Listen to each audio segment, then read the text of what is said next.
Okie dokie. Everything cool?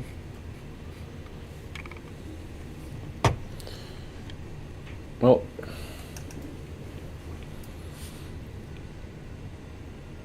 gonna try again. Chapter 18, Dialectic. The words dialectical and dialectician are currently used more often in a derogatory than in a descriptive sense.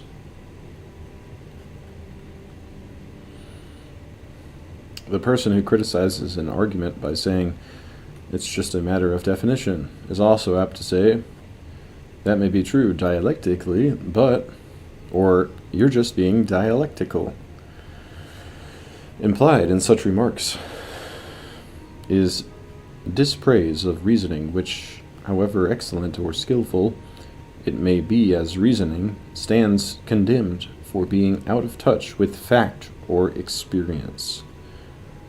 Still other complaints against dialectic are that it plays with words, begs the question, makes sport of contradictions. When the theologian Thaddeus almost convinces Panurge that he should rather choose to marry once than to burn still in fires of concupiscence.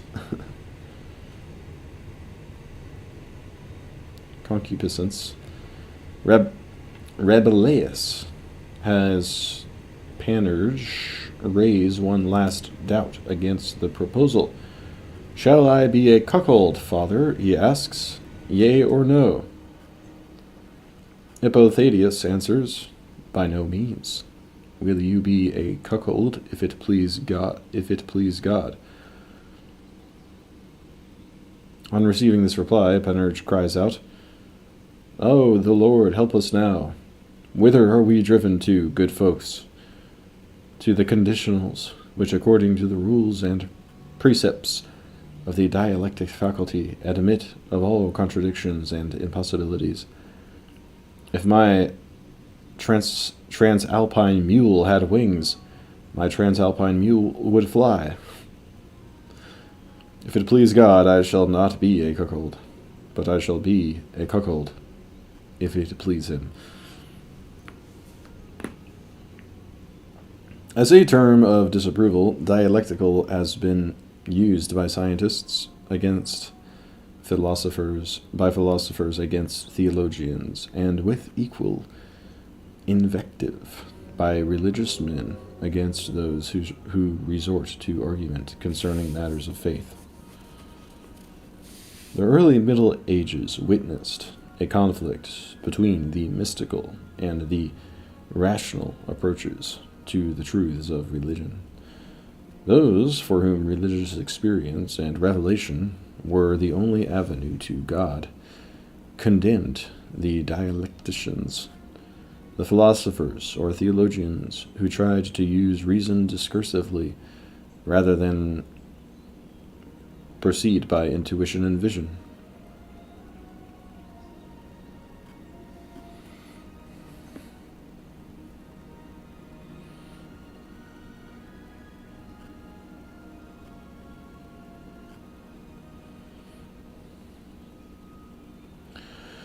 With the Reformation and with the Renaissance, men like Martin Luther and Francis Bacon regarded dialectic as the bane of medieval learning.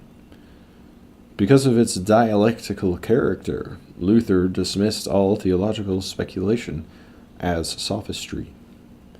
Bacon, for the same reason, stigmatized scholastic philosophy as consisting in no great quantity of matter and infinite agitation of wit. On the grounds which were common, as well as opposite, both mystics and experimentalists attacked dialectic as a futile, if not vicious, use of the mind, as hair-splitting and logic-chopping. Even when they admitted that it might have some virtue, they approved of it as a method of argument or proof, proper enough in forensic oratory or political debate, but entirely out of place in the pursuit of truth or in approaching reality.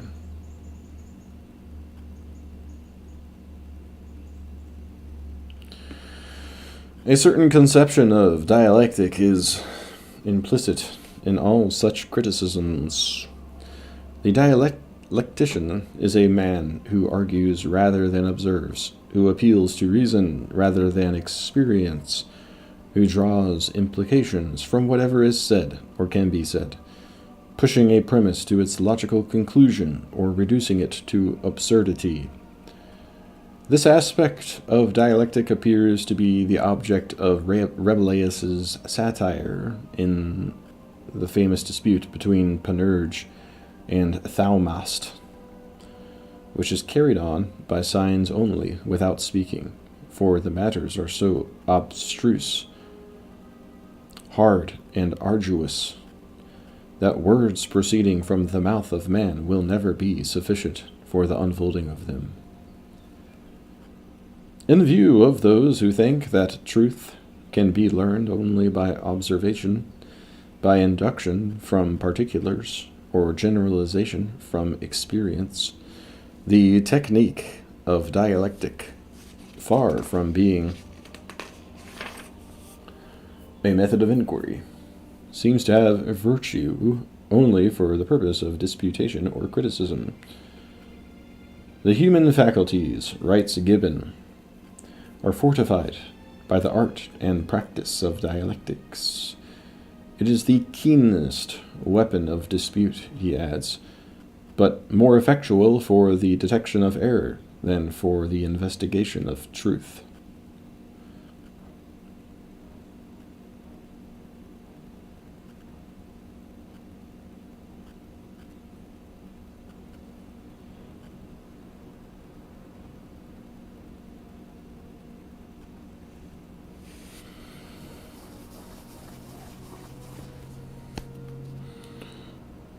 Looks kind of stretched, doesn't it?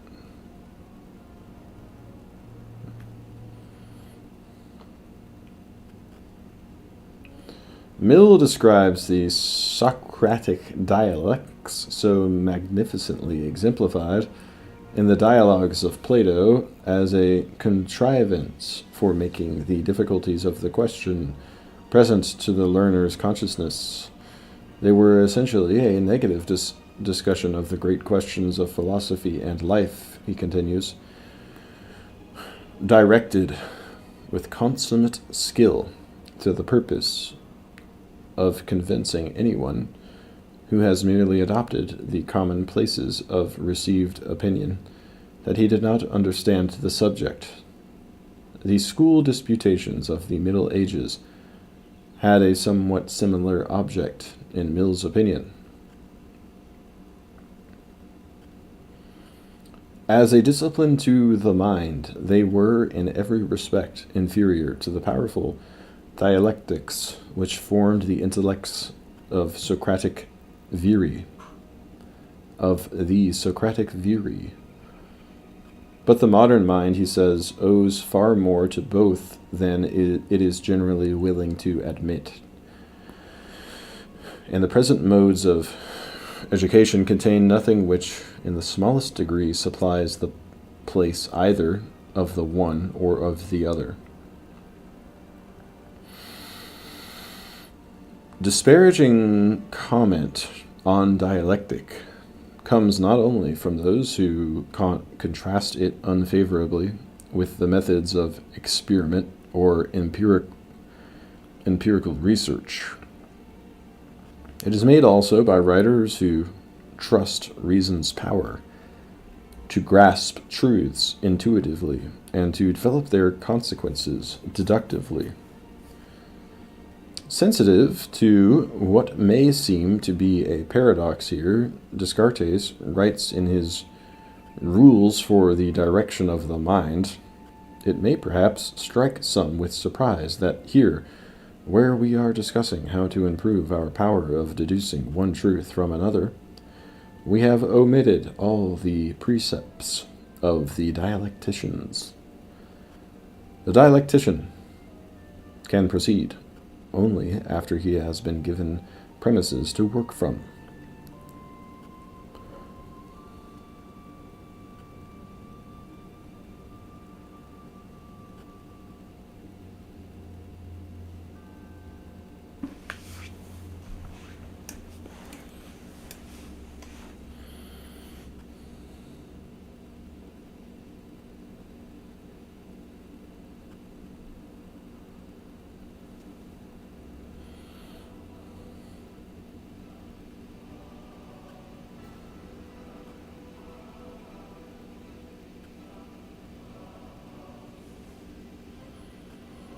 Since, in Descartes' view, dialectic provides no method for establishing premises or for discovering first principles, it can contribute nothing at all to the discovery of the truth.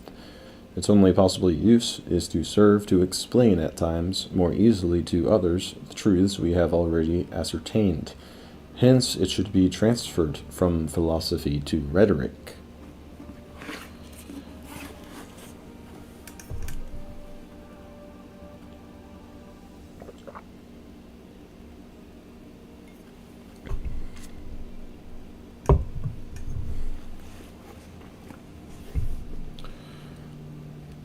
The connection of dialectic with disputation and rhetoric has some foundation in the historical fact that many of the techniques of dialectic originated with the Greek sophists, who had primarily a rhetorical or forensic aim,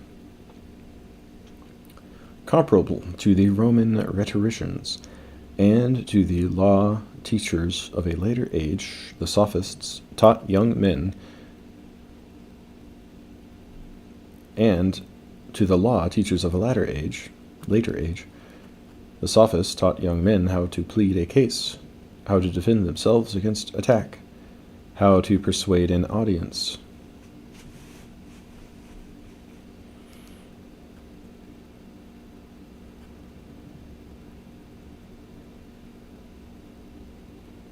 Skill in argument had for them a practical, not a theoretical purpose. Not truth or knowledge, but success in litigation or in political controversy. The familiar charge that the method they taught enabled men to make the worse appear the better. Reason probably exaggerates, but nonetheless reflects the difference between the standards of probability in disputation and the standards of truth in scientific inquiry. This has some bearing on the disrepute of sophistry and the derogatory light cast on the dialectical when it is identified with the sophistical. But there is another historical fact which places dialectic in a different light. In the tradition of the liberal arts, especially in their Roman and medieval development, dialectic and logic are interchangeable names for the discipline which, together with grammar and rhetoric, comprise the three liberal arts known as the trivium. In his treatise on Christian doctrine, Augustine uses the word dialectic in this way. Whatever else it means, the identification of dialectic with logic implies its distinction from rhetoric, and certainly from sophistry. Yet, Augustine does not fail to observe the misuse of dialectic, which debases it to the level of sophistry. In the use of it, he declares, we must guard against the love of wrangling and the childish vanity of entrapping an adversary. For there are many of what are called sophisms, he continues, inferences in reasoning that are false, and yet so close an imitation of the true as to deceive not only dull people, but clever men too, when they are not on their guard. He gives as an example the case of one man saying to another, "What I am, you are not." The other man may assent to this, thinking, as Augustine points out, that the proposition is in part true, the one man being cunning, the other simple. But when the first speaker adds, "I am a man," and the other has given his assent to this also, the first draws his conclusion, "Then you are not a man." According to Augustine, this sort of ensnaring argument should not be called dialectical, but sophistical. He makes the same sort of observation about the abuse of rhetoric in speech, which only aims at verbal ornamentation. For verbal ornamentation more than is consistent with seriousness of purpose.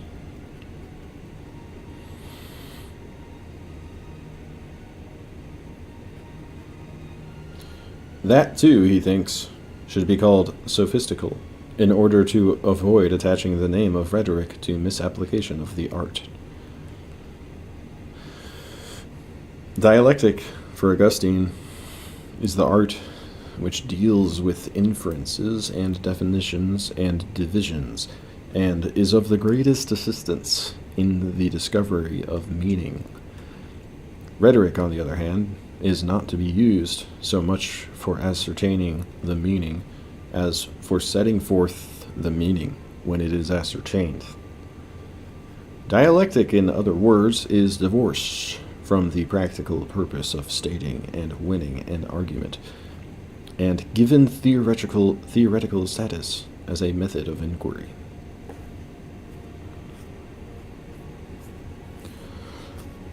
The conception of dialectic originates in the dialogues of Plato.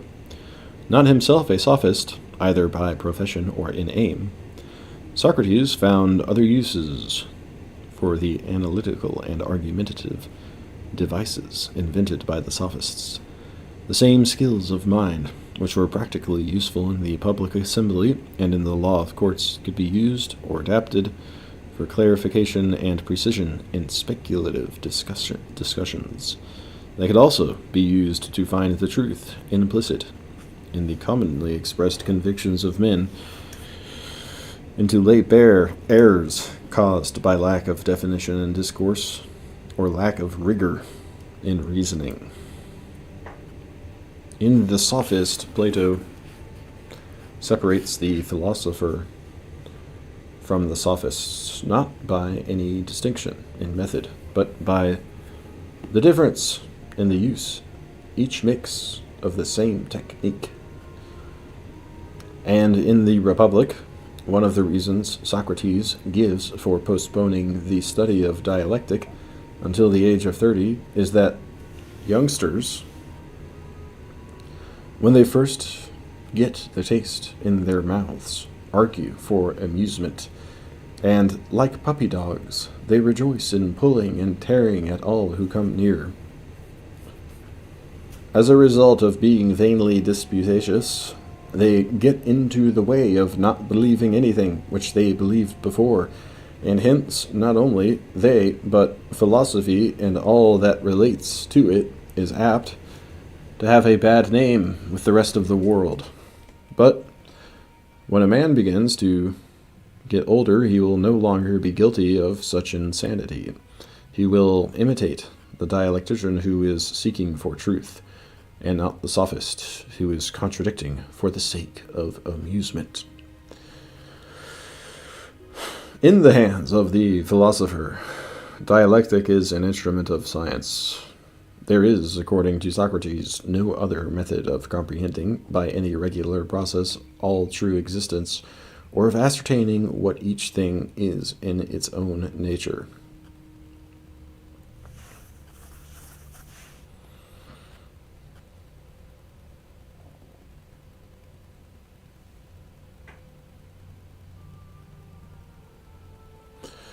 It passes beyond the arts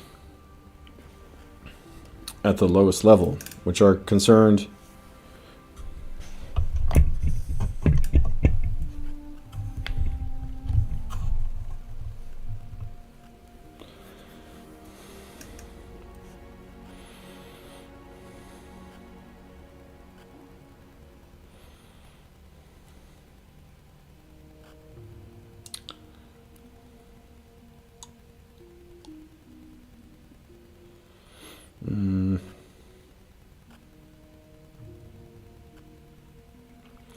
it passes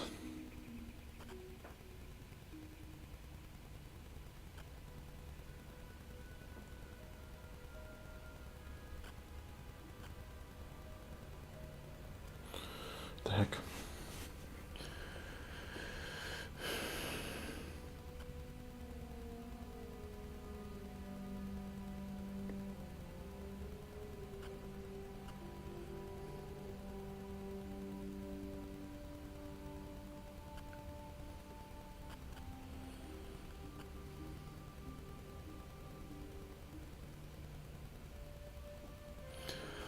It passes beyond the arts of the lowest level, which are concerned with the desires or opinions of men, or are cultivated with a view to production and constructions.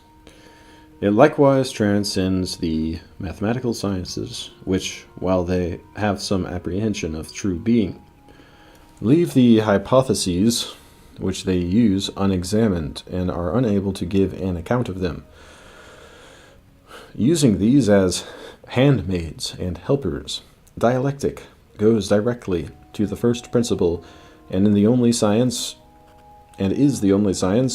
which does away with hypotheses in order to make her ground secure.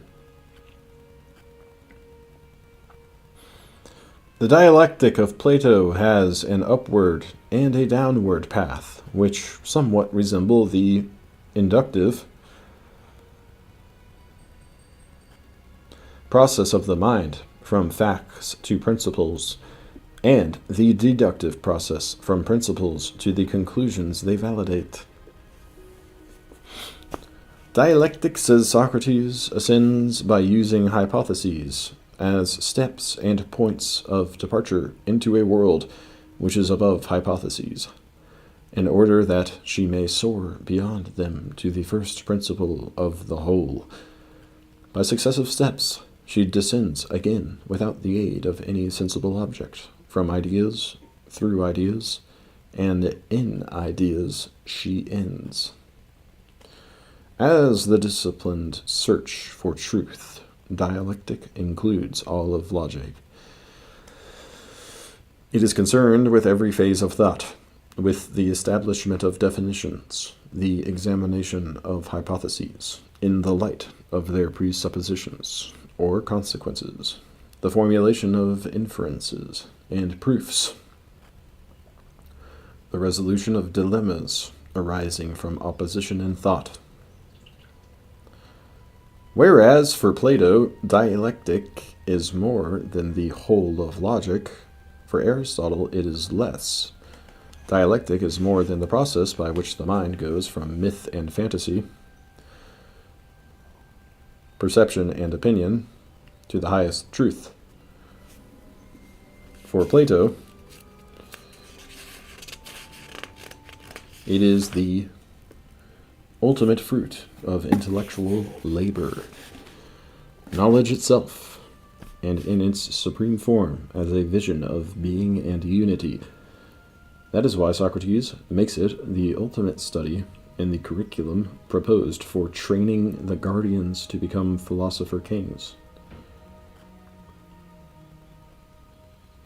Dialectic, he says, is the coping stone of the sciences, and is set over them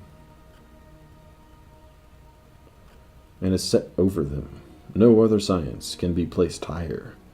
The nature of knowledge can go no further. For Aristotle, dialectic, far from being at the summit of science and philosophy, lies at their base, and must be carefully distinguished from sophistry, which it resembles in method.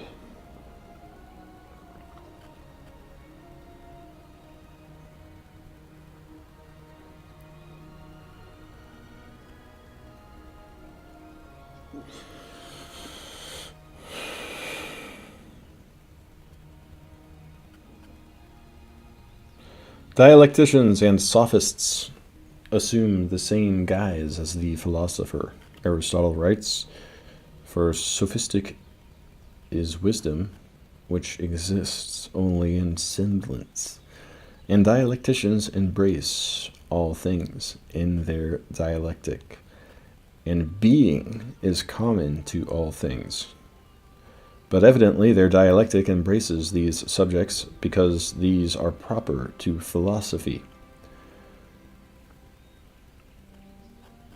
Sophistic and dialectic," he continues, "turn on the same class of things as philosophy, but philosophy differs from dialectic in the nature of the faculty required, and from sophistic in respect of the purpose of the philosophic life.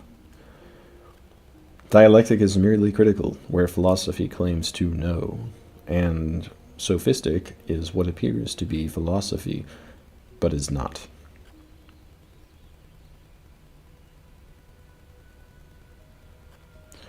According to Aristotle, dialectic is neither itself a science, nor the method of science. It is that part of logic, or method, which he treats in the Topics, and it differs from the scientific method expounded in the posterior analytics as argument in the sphere of opinion and probabilities.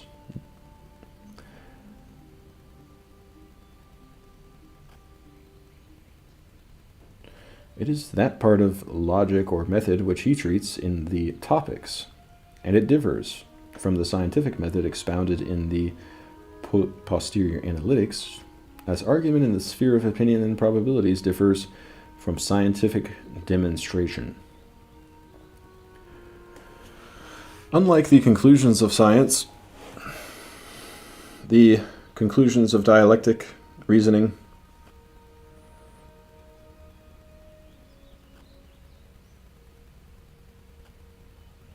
dialectical reasoning are only probable because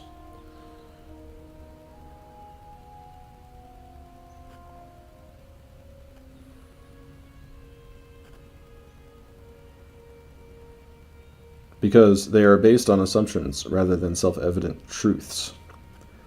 Since other and opposite assumptions cannot be excluded, one dialectical conclusion is usually opposed by another, and an issue of competing probabilities. Intermediate between science and rhetoric, dialectic can serve both. In addition to its practical employment in forensics, it is useful in the philosophical sciences because it develops skill in making and criticizing definitions, and in asking or answering questions. The ability to raise searching difficulties on both sides of a subject, Aristotle says, will make us detect more easily the truth and error about the several points that arise. Though it is primarily a method of arguing from assumptions and of dealing with disputes arising from contrary assumptions, dialectic is also concerned with the starting points of argument. The Topics considers how assumptions are chosen, what makes them acceptable, what determines their probability. Here again, Aristotle shows how the philosopher can make use of dialectic as that process of criticism wherein lies the path to the principle of all inquiries. There are 4 major expositions of dialectic in the tradition of the great books. It is as pivotal a conception in the thought of Kant and Hegel as it is in the philosophies of Plato and Aristotle, with differences which may be more important than the similarities. The Kantian treatment resembles the Aristotelian, the Hegelian, the Platonic. Like the division between the posterior analytics and the topics in Aristotle's Organon, the transcendental logic of Kant's critique of pure reason falls into 2 parts, the analytic and the dialectic. The distinction between his transcendental logic and what Kant calls general logic is discussed in the chapter on logic. But here it must be observed that for Kant, general logic, considered as an organon, must always be a logic of illusion, that is, be dialectical. He thinks that the ancients used the word dialectic in this sense to signify a sophistical art for giving ignorance, nay, even intentional sophistries, the coloring of truth, in which the thoroughness of procedure which logic requires was imitated. For his own purposes, however, he wishes dialectic to be understood in the sense of a critique of dialectical illusion. When he comes to his own transcendental logic, therefore, he divides it into 2 parts. The first part deals with the elements of pure cognition of the understanding and the principles without which no object at all can be thought. This is the transcendental analytic, and at the same time, a logic of truth, a logic of science. Since in his view, it ought properly to be only a canon for judging of the empirical use of the understanding. This kind of logic is misused when we seek to employ it as an organon of the universal and unlimited exercise of the understanding. When it is thus misused,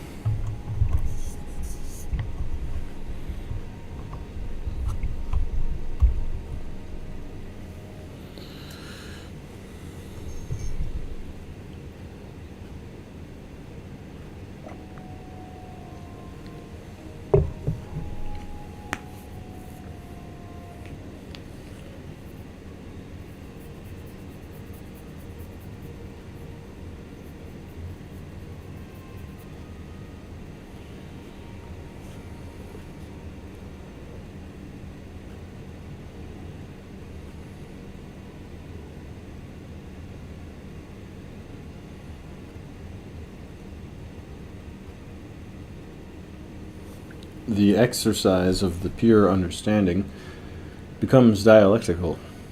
The second part of our transcendental logic, Kant writes, must therefore be a critique of dialectical illusion.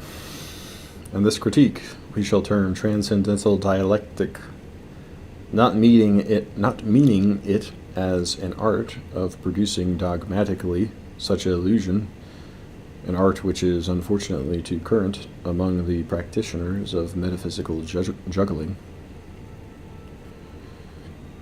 but as a critique of understanding and reason in regard to their hyper-physical use.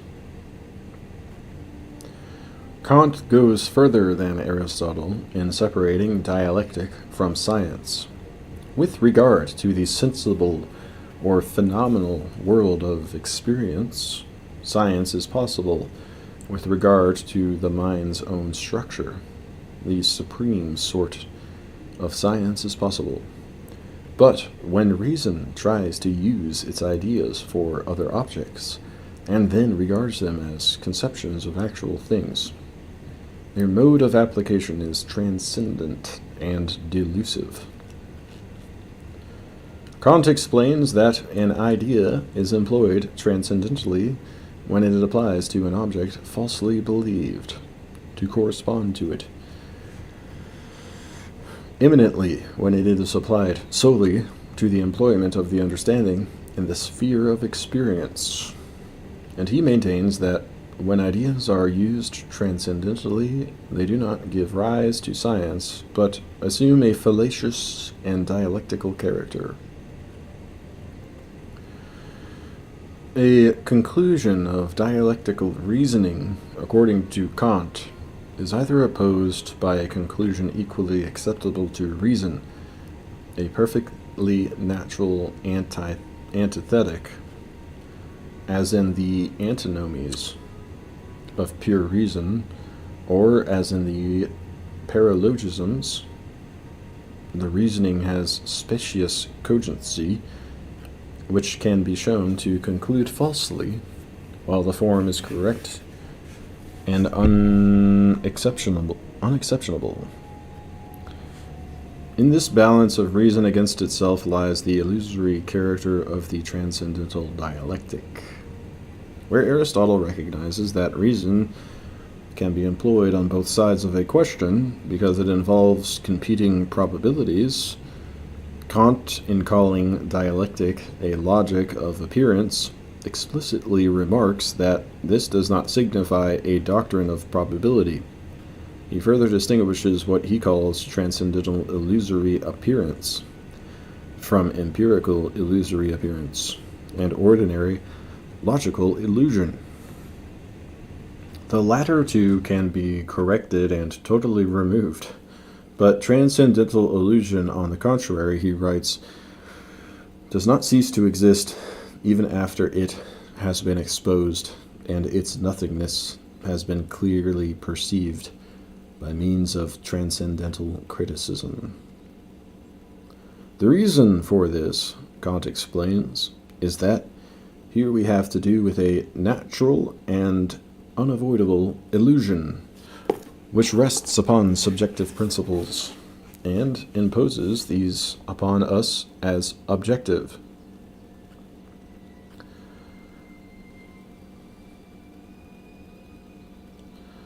There is, therefore, he continues, a natural and unavoidable dialectic of pure reason, which arises because the mind seeks to answer questions well nigh impossible to answer, such as how objects exist as things in themselves, or how the nature of things is to be subordinated to principles.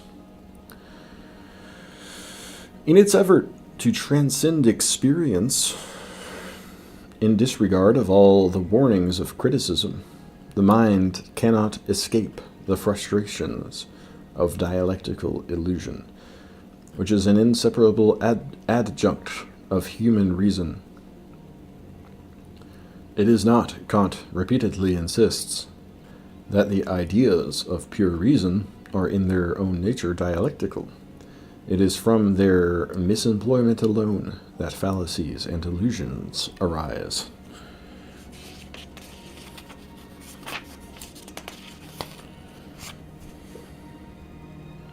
For Hegel, as for Plato, the dialectic moves in the realm of truth and ideas, not probabilities and illusions.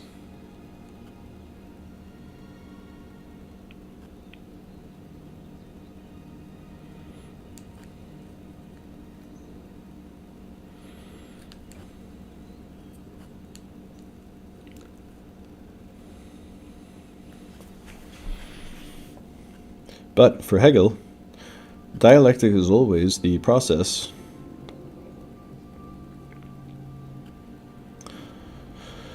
of mind, or of the idea, in interminable motion toward absolute truth, never resting in the intuition of that truth. The idea, he writes, is self-determined. It assumes successive forms which it successively transcends, and by this very process of transcending its earlier stages, gains an affirmative, and, in fact, a richer and more concrete shape. The dialectical process is a motion in which contrary and defective truths are harmonized. The synthesis of thesis and antithesis results in a more complete truth.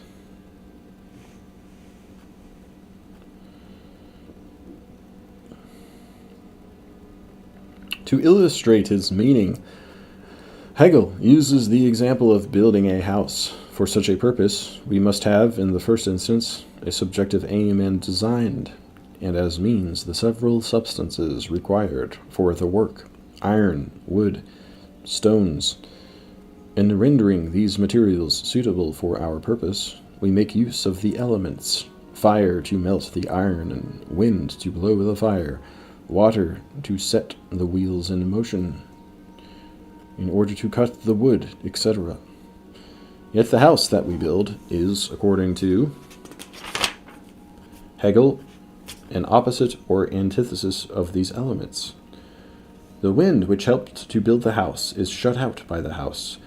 So also are the violence of rains and floods, and the destructive powers of fire, so far as the house is made fireproof. The stones and beams obey the law of gravity, press downward, and so high walls are carried up. The result is that the elements are made use of in accordance with their nature, and yet to cooperate for a product by which their operation is limited. The initial opposition between the idea of a house and the elements is reconciled in the higher synthesis, which is the house itself.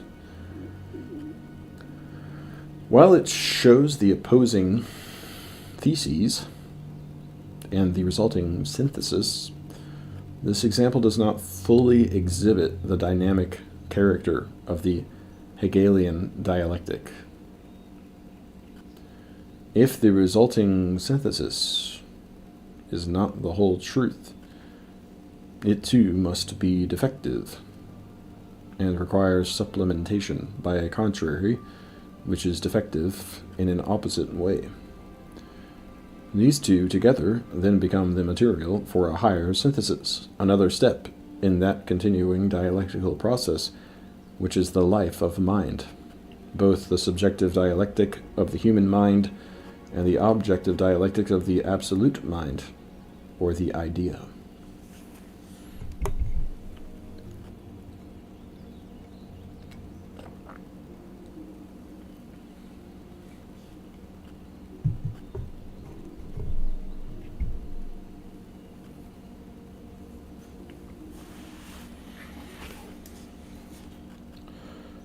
The threads of common meaning which runs through these four conceptions of dialectic is to be found in the principle of opposition. In each of them, dialectic either begins or ends with some sort of intellectual conflict, or develops and then resolves such oppositions. For Kant, dialectical opposition takes the extreme form of irreducible contradictions from which the mind cannot escape. It is a melancholy reflection, he declares, that reason in its highest exercise falls into antithetic. This comes about because all statements, enunciated by pure reason, transcend the conditions of possible experience, beyond the sphere of which we can discover no criterion of truth, while they are at the same time framed in accordance with the laws of the understanding which are applicable only to experience, and thus it is the fate of all such speculative discussions that while the one party attacks the weaker side of his opponent, he infallibly lays open his own weaknesses.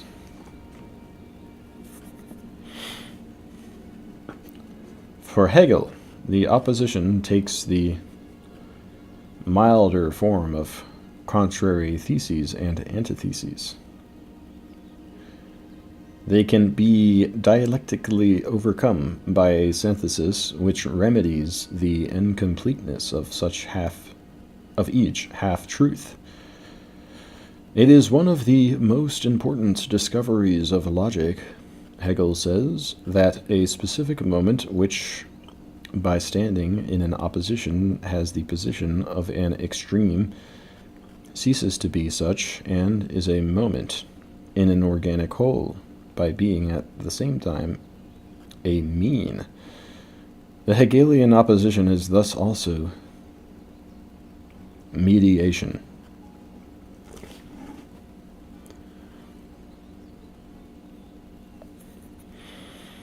Dialectical opposition, for Aristotle, originates in the disagreements which occur in ordinary human discourse. But just as disagreement is reasonable only if there are two sides to the question in dispute, so reason can operate dialectically only with regard to genuinely arguable matters. The familiar topics concerning which men disagree represent the commonplace issues of dialectic, since for the most part they are formed from debatable propositions or questions. Nobody in his senses, Aristotle believes, would make a proposition of what no one holds. Nor would he make a problem of what is obvious to everybody, or to most people. Each of the conflicting opinions will therefore have some claim to probability. Here the dialectical process ends neither in a synthesis or incomplete opposites, nor in a rejection of both as illusory. But having an eye to general opinion, it seeks to ascertain the more reasonable view, the more tenable or probable of the two. In the Platonic theory of dialectic, the element of opposition appears in the tension between being and becoming, the one and many, or the intelligible and the sensible, which is found present in every stage of the mind's dialectical ascent to the contemplation of ideas. So fundamental is this tension that Socrates uses it to define the dialectician as one who is able to see a one and many in nature, by comprehending scattered particulars in one idea, and dividing it into species according to their natural formation. Here, as in the Hegelian theory, the oppositions, apparent contradictions in discourse, can be resolved by dialectic, and through their resolution the mind then rises to a higher level.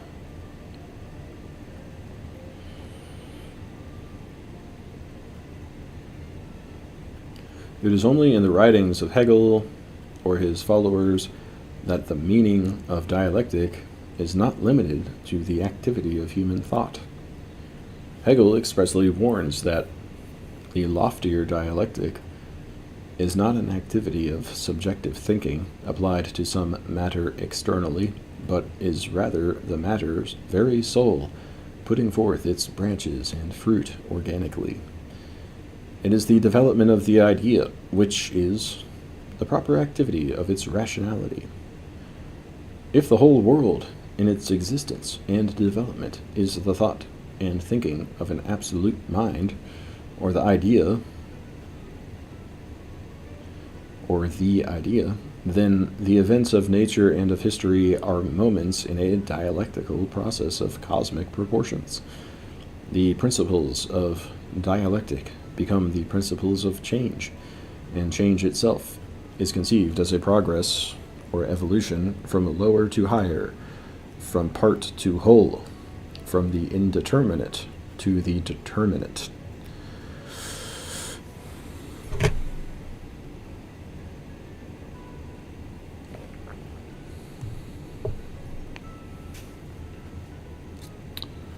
The dialectical pattern of history, conceived by Hegel as the progressive objectification of spirit, is reconstructed by Karl Marx in terms of the conflict of material forces.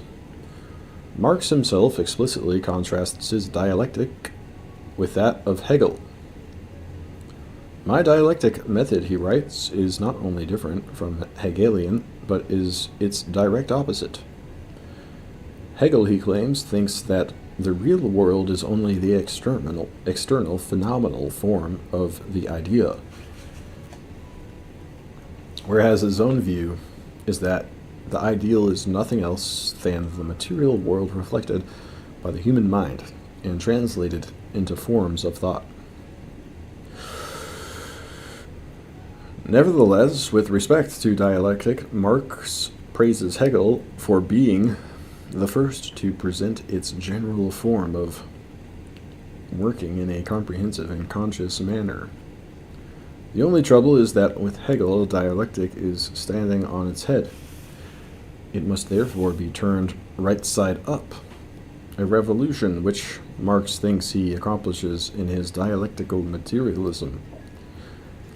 Having put dialectic on its proper basis, Marx constructs the whole of history in terms of a conflict of material forces, or of social classes, in economic strife according to a dialectical pattern, which provides recognition of the existing state of things, at the same time also the recognition of the negation of that state, of its inevitable breaking up.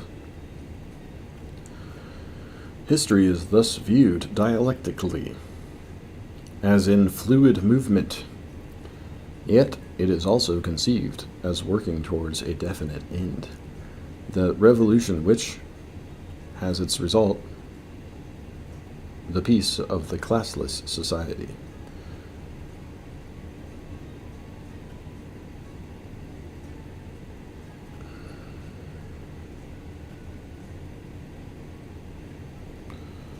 Bourgeois industry, by bringing about the concentration and association of the proletariat,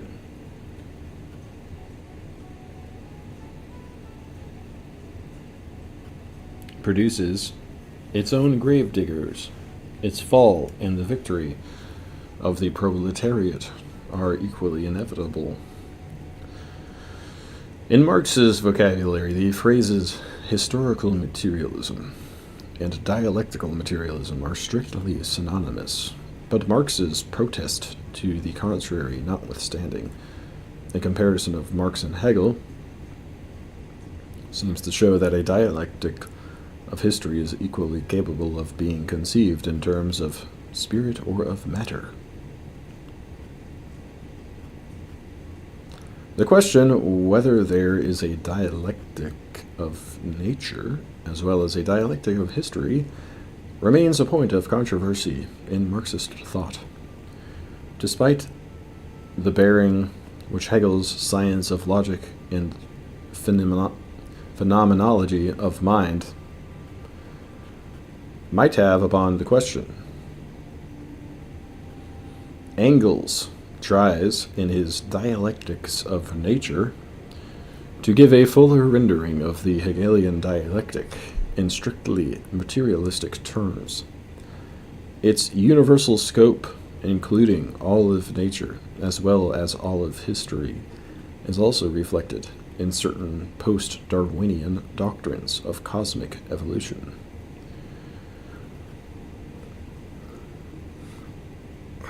Considerations relevant to the Hegelian or Marxist dialectic will be found in the chapters on history and progress. Without judging the issues which Hegel and Marx have raised in the thought of the last century, it may be permissible to report the almost violent intellectual aversion they have produced in certain quarters. Freud, for example, is as unsympathetic in his criticism of Marx and as uncompromising in his rejection of dialectical materialism as James before him is extreme in the expression of his distaste for Hegel, mocking the Hegelizers, who think that the glory and beauty of the psychic life is that it is all contradictions, is that in it all contradictions find their reconciliation. James declares, with this intellectual temper, I confess I cannot contend. The Hegelian dialectic, and what James calls the pantomime state of mind, are, in his opinion, emotionally considered one and the same thing. In the pantomime, all common things are represented to happen in impossible ways. People jump down each other's throats. Houses turn inside out. Old women become young men. Everything passes into its opposite with inconceivable clarity and skill. And so, in the Hegelian logic, James continues, relations elsewhere, recognized under the insipid name of distinctions, such as that between knower and object, many and one, must first be translated into impossibilities and contradictions, then transcended and identified by miracle, ere the proper temper is induced for thoroughly enjoying the spectacle they show.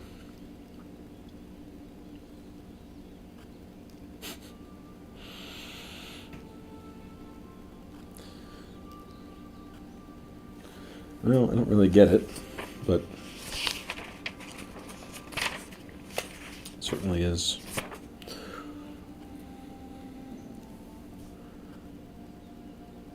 complicated.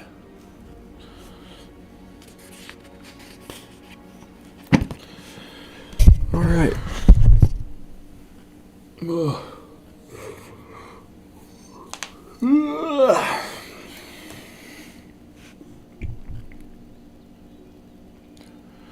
Time to leave my pleasant virtual reality.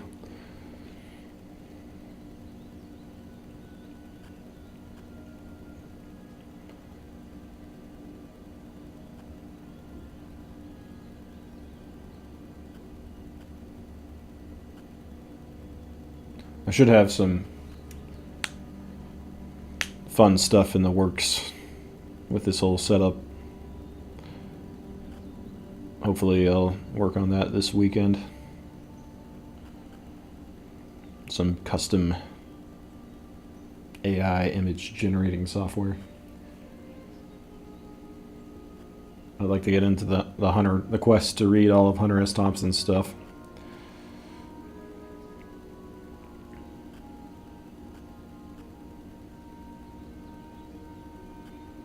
It's very entertaining, colorful writing that would go good with the image generator. The way he describes things sometimes is hilarious.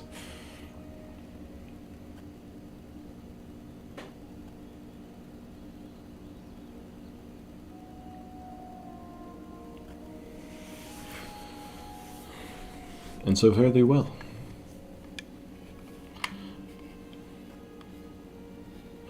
Oh, come on now.